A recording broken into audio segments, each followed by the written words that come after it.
Исәнмесез, эфирда оңалыклар вакыты, студиядә Лина Хәсәншина.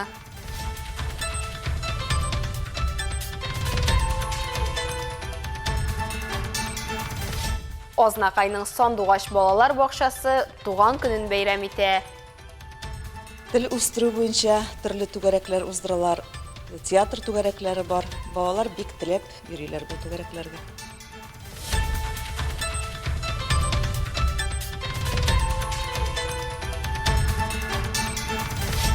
Калабызның Үзәк мәчетендә рухи кичә узды. Ул Мөхәммәд пәйгамбәрнең тормыш юлына багышланды. Кешегә карата яхшылык эшләү, бер-береңә ярдәм итү, бер-береңә ярата белү, бер-береңә гафу итү белү, менә барысы да булды анда. Бу чара чыннан да кеше өчен булды. Ихлас күңелдән үткәрелгән чара.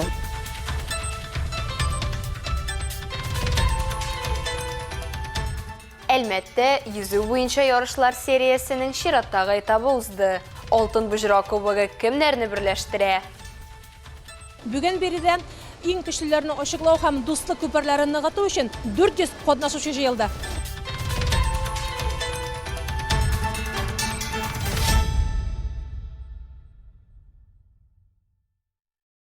Жылыту сезонына әзерлекнең барышы башкарма комитетында узган традицион шәһәр күләм киңәшмәдә төп мәсьәләләрнең берсе булды. Район башлыгы Тимур Нагуманов мәгариф учреждениеләрен жылытуга аерым игътибар бирде. Техник мөмкинлек булган балалар бакчаларында инде җылылык бирелгән.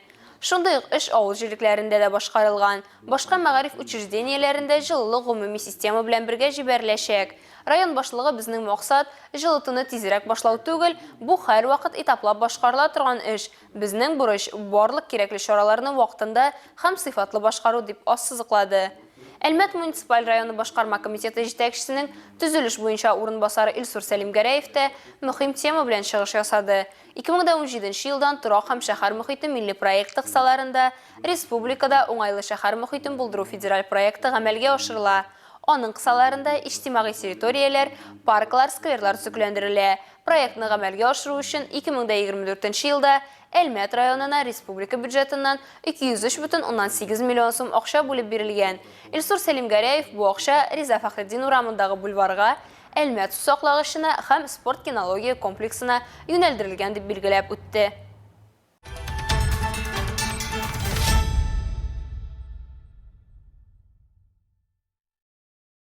Татнефть хәйрия фонды һәм Креатив индустрияләр федерациясе иҗади инициативларны хуплау һәм үстерү өчен көчләрен берләштерде. Библионефть арт киңлегендә алар Креатив индустрияләр журналист карашы һөнәри бәйгесе кысаларында Россиядә креатив индустрияләрне үстерү өлкәсендә хезмәттәшлек турында килешүгә кул куйдылар.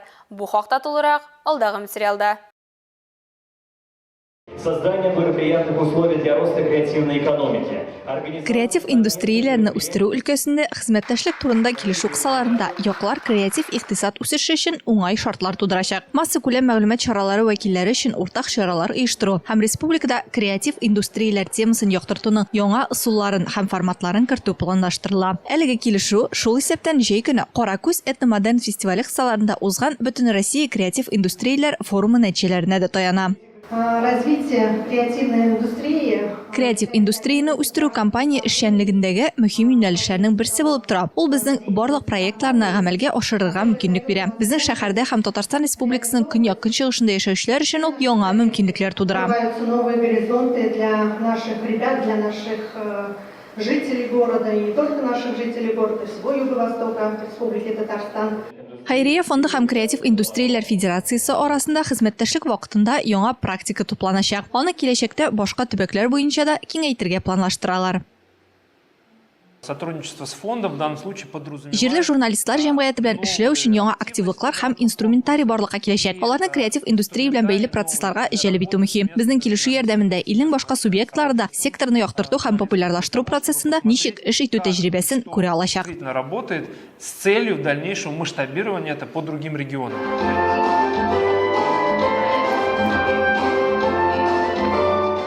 Игорь Намаконов билгеләп үткәнчә, Әлмәттә уздырыла торган вакыйгалар инде хәзер федераль масштабта үтә. Ике проектны берләштерү секторны тулаем алга җибәреп кенә калмыйча, Әлмәткә төбәк чикләреннән ничек чыгарга икәнен билгеләргә һәм бу позицияне тотарга ярдәм итәчәк.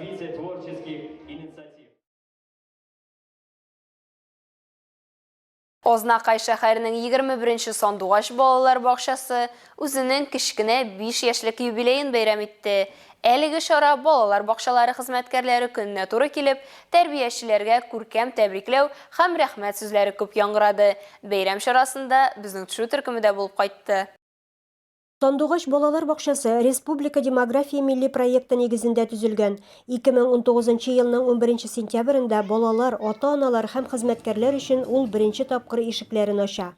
Эшли башлаганда 69 хезмәткәр белән башладык. Коллектив көчле тупланды. Бергә бердән булып 12 группа ачтык һәм 2 ел эчендә 225 бала тупланды. Коллектив шәһәр районда үткәрелгән чараларда актив катнаша, төрле проектлар, программалар белән эшли. 3 грант оттык. Аның икесе Россия күләмендә үткәрелгән консультацион үзәкләр, ата-аналар өчен консультацион үзәк ачу гранты иде 2 ел рәттән.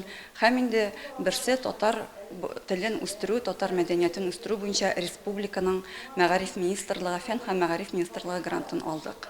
Бүген балалар бакчасына 211 бала йөри. Алар өчен төрле юнәлештә түгәрәкләр дә эшләп килә.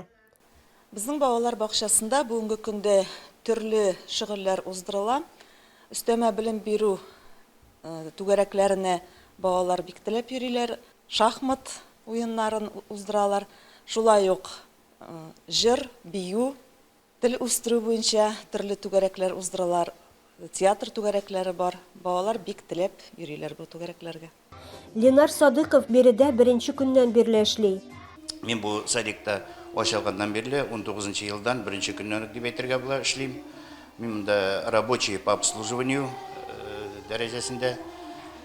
Бу коллективка мин вакытлыча дип кенә килгән идем. Ну, коллектив ошады. Җитәкчеләре шул хәтле яхшы, күңелгә ятышлы. Шуңа калдым. Бүгенге көндә дә эшлим, Аллага шөкер. Минем кулым тимәгән бер генә җиһаз да юк. Бәйрәмдә катнашучыларны район башлыгы урынбасары Роза Галиева, район башкарма комитеты җитәкчесенең социаль мәсьәләләр буенча урынбасары Дамир Гыйләҗев, мәгариф идарәсе начальнигы Зөлфия Гыйләҗева тәбрикләп, бүләкләр тапшырдылар. Инде без бүген кунак булдык, үзебезнең хөрмәтле эшчеләребез белән күрештек һәм инде балаларның иҗади чыгышларына бик шаккатып, рәхәтләнеп, гөрләтеп бәйрәмчә вакыт уздырдык. Очрашуда шулай ук әти-әниләр дә, әлеге бакчада тәрбияләнеп чыккан балалар да катнашып, рәхмәтләрен җиткерделәр.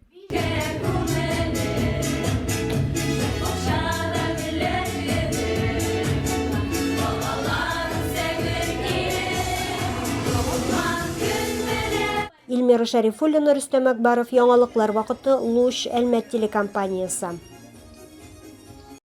Калабызның креатив индустрияләр фабрикасы дип аталучы яшьләр үзәгендә Александр Пушкин иҗаты буенча уеннар оештырдылар. Бу үзәктә эшләп килүче театраль түгәрәк эшчәнлеге кысаларында мөмкин булды.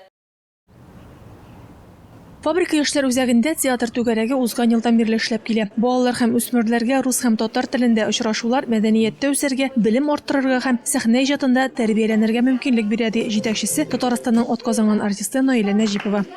Шигъри театрда без инде бер татар квизын алып бардык. Бик матур узды. Мин уйламадым да шулай рәхәт булыр дип. Безнең татарлар алар бит бүтән нәрсәгә оста.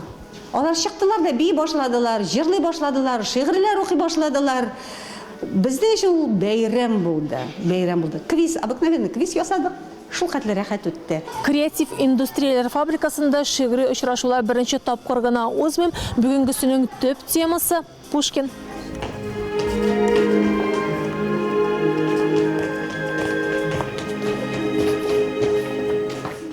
Агымдагы елны Россиядә Александр Пушкин елы дип тә атау гадел булыр иде. Быел аның тууына 225 ел. Заманча рус теленең атасы булган Александр Сергеевичны шигъри театрда шөгыльләнүчеләр менә шулай итеп искә алырга була. Очрашуны корт һәм алтын балык турында әкияттән үзек сәхнәләштереп башладылар. Резида Мәүлетова биредә карчык ролен башкарды. Мин килүчегә мин нәләр катмыла уже зак эшләм, шуның өчен ул мине сорады килергә. Мин килдем. Нәрсәләр кичерәсең, ничек сиңа монда уйнарга, үзеңә вообще ошыймы, ошамыймы? Миңа бик ошый. минем яраткан кешеләр, просто монда йөрибез, бөтенебез дә сөйләшәбез, чәй ашыйбыз, сөйләшәбез бөтен әйбер турында. Чарага балалар, үсмерләр үз әти-әниләре белән килде. Алар командага бөленеп, Пушкин иҗатын берүдә көч сынашты. Рәдифә Нугманова, Александр Исаков, яңалыклар вакытта, Луч Әлмәт телекомпаниясе. Әлмәт шәһәренең Ризадин Фәхретдин исемендәге Үзәк мәчетендә бөек әхлак иясе исемле рухи кичә оештырылды. Ул Мөхәммәд пәйгамбәрнең тормыш юлына багышланган иде. Чарада безнең хезмәттәшебез Энҗи Хәсән шында катнашты. Сүз аңа. Һәрбер кеше аның тормышын үзенә үрнәк итеп алырга мөмкин.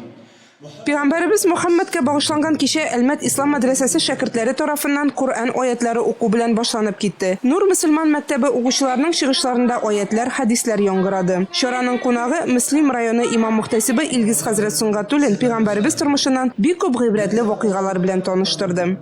Үзенең хәдисендә әйтә, кешеләр белән муамәлә кылыгыз, аларның акылларына карап, яки икенче хәдистә, мәнәзил аларның мәнзиләсенә яки аларның дәрәҗәләренә карап муамәлә кылыгыз диде.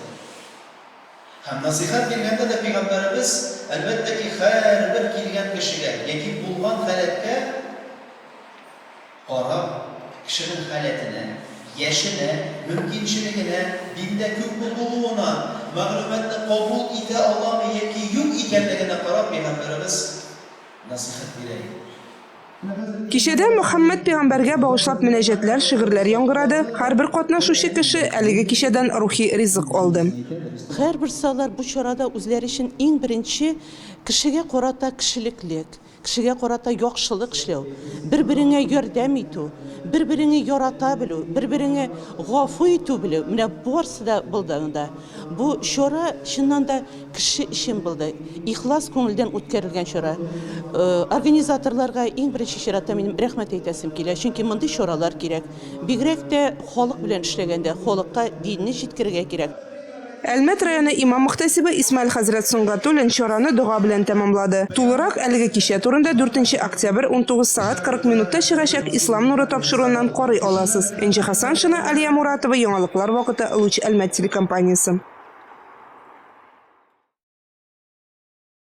1 октябрь көнне безнең илдә өлкәннәр көне билгеләп үтелә. Шул форсаттан бүген Луч телекомпаниясе өлкән буын вәкилләрен дә хөрмәтләделәр. Алар өчен Әлмәт картиналар галереясендә 21 гасыр тылсымчысының төшләре автор кушакларының уникаль күргәзмәсе буенча экскурсия оештырылды.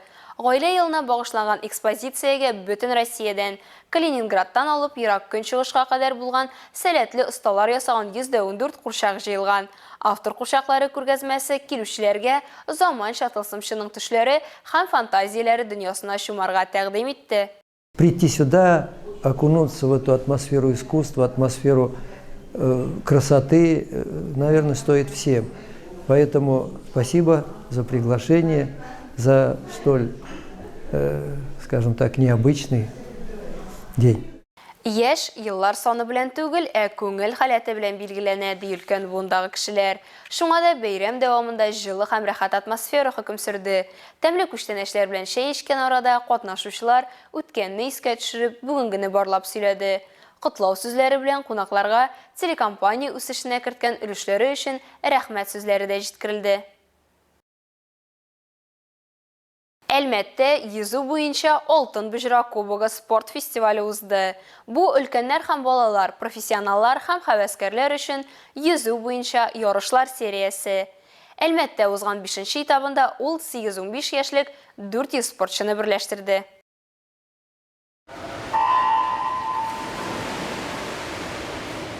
Өлкәннәр һәм балалар, профессионаллар һәм һәвәскәрләр өчен Алтын Бөҗрә кубогы йөзү буенча ярышлар сериясе Россиянең төрле төбәкләрендә уза. Һәм бу спортның меңләгән җанатарларын берләштерергә мөмкинлек бирә. Кубокның төп максаты йөзү белән шөгыльләнүгә яңа катнашучыларны да җәлеп итү.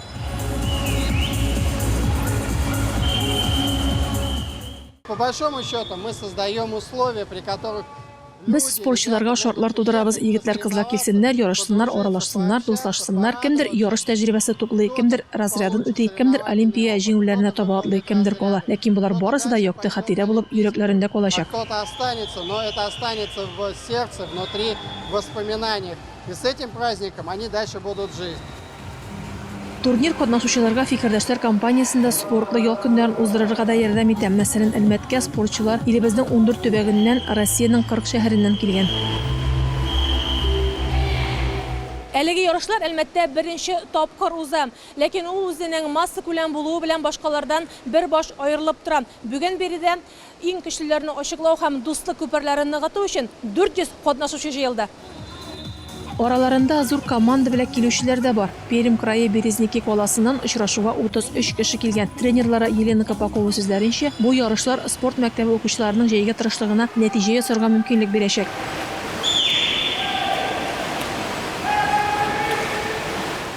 У нас спортивная школа, да, у нас спортивная школа очень много.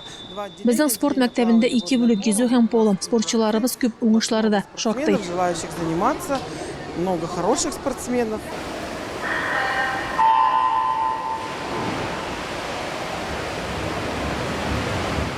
Мәскәү өлкәсе Балашиха шәһәреннән 11 кеше үз көчен сынап карарга булган. Ну, надеемся, не знаю, первые 2 дня вот сейчас все покажут, насколько способны.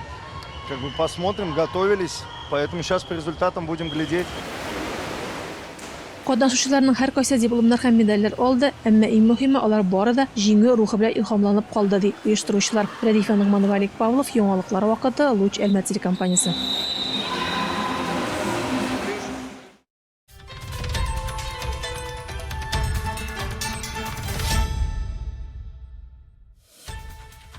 Хөрмәтле тамашачыларыбыз, яңалыклар чыгарылышының туры трансляциясын сез ВКонтакте социаль шилтәренә кереп, Луч Әлмәт төркемендә сәгать кичке 7-дә карый аласыз. Безнең иң кызыклы сюжетларыбыз да рәсми аккаунтларыбызда урнаштырыла.